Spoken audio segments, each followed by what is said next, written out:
What the Vox guys very cleverly did was just take off all the negative feedback.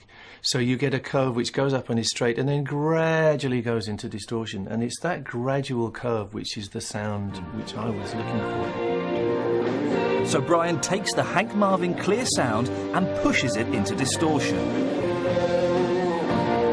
At low volume, it's very nice and clean, like we were talking about.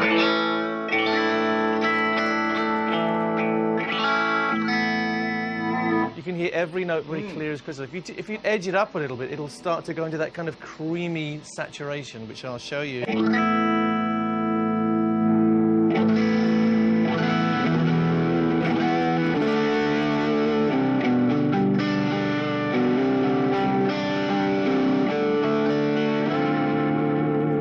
So that's halfway. But if you go halfway. That's sort of halfway up. That gives you the sort of. Okay.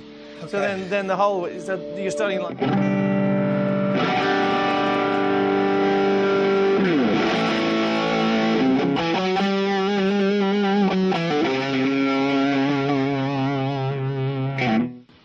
So a number of things happen. It gets more distorted, and the chords. What a sound, though! What a rich sound! It gets that lovely, rich, kind of throaty sound which seems to come from here. These two pickups set against each other, out of phase. Then the Bohemian Rhapsody sort of sound. It is like this kind of.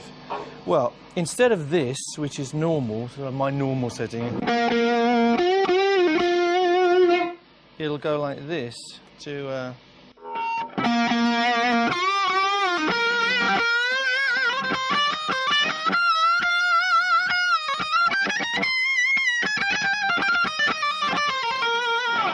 It's got so much natural harmonics going for it. Made me so happy there, sir. Thank you. And then the amp kind of brings it out, you know, the whole thing. The whole system brings out those high harmonics, so it sounds like an octave higher than it really is. Has Brian May ever had any problems? Oh, nothing's ever gone wrong. I don't believe you for a second, Mr. May. No, well, valves don't travel well, right. and that has been a problem. Valves are delicate, and they'll suddenly splutter and peg out on you without any warning. You just have to be prepared, and we have a couple of spares.